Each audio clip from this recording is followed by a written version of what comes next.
કો નરક. હવે પાછો ખુલાસો કરી દઉં. નરક આપણે બોલીએ છીએ ને, નરક એક પ્રકારનું નથી, નરક 28 પ્રકારના છે. કેટલા? 28 પ્રકારના નરક છે. આપણે બોલીએ નરક, પણ એ નરકના અલગ અલગ પ્રકારો, અને એ છે 28 પ્રકારો નરક છે. નરક અને સ્વર્ગની વચ્ચેનો ફરક. હા, સ્વર્ગ ક્યાં આવ્યો? નરક ક્યાં આવ્યો? હા, તમને બિલકુલ આપણી ભાષામાં આપણી તળપદી ભાષામાં કહું ને, હા, તો નરક પણ અહીંયા છે અને સ્વર્ગ પણ અહીંયા છે. કોઈ જગ્યાએ નરક જોવાની જરૂર નથી અને કોઈ જગ્યાએ સ્વર્ગનો અનુભવ કરવાની જરૂર નથી. બંને અહીંયા છે. જીવતા આવડે તો આ સ્વર્ગ છે. જો મને તમને જીવતા આવડી જાય ને તો આ સ્વર્ગ છે. અને જો મને અને તમને જીવતા ન આવડે અને પછી તમે 5 કરોડના બંગલામાં રહેતા હો અને જીવતા ન આવડતું હોય તો એ બંગલો શું છે? બોલો, સમજી ગયા બધા? ઓહી નરક છે. 5 કરોડના બંગલામાં 50 લાખના સોફા પર બેઠા બેઠા, હા, અને જો આપણા નેગેટિવ વિચારો હોય ને તો અમારા વિદ્વાનો એમ કહે કે 5 કરોડનો બંગલો અને 50 લાખનો સોફો એ નરક મારા અને તમારા માટે બની જાય છે સાહેબ. હા, ઓહી નરક છે. કોઈની આલોચના કરીએ, કોઈની નિંદા કરીએ, કોઈની ચીટિયા ભરીએ આપણે, અમારા મહાપુરુષો એમ કહે કે બસ આનું નામ નરક છે. જીવવાનું પણ અહીંયા, મરવાનું પણ. પેલું ફિલ્મનું ગીત છે ને, જીના યહાં મરના યહાં ઇસકે સિવા જીના યહાં મરના યહાં ઉસકે સિવા. અહીંયા જીવવાનું છે, અહીંયા જ નરક છે, અહીંયા જ પણ સ્વર્ગ છે.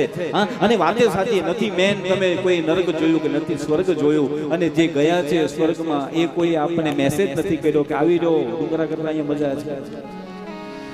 તો આપણે બધા ત્યારે જ બેઠા છે, પણ કોઈ સમાચાર આવતા નથી. એનો અર્થ એ થાય કે મર્યા પછી મારો તમારો જીવ અને આત્મા ક્યાં જાય છે એ કોઈને ખબર જ નથી. એટલા માટે આ જીના યહાં મરના યહાં ઇસકે સિવા જાના કહાં. जी चाहे जब हमको आवाज दो, हम हैं वही, हम हैं जहाँ. यहाँ मरना यहाँ इसके सिवा जाना कहाँ. जय हो हे मेरा की जीवन संगी, कल भी कोई दोहराएगा. जग को हंसाने बहरूपिया, रूप बदल फिर आएगा.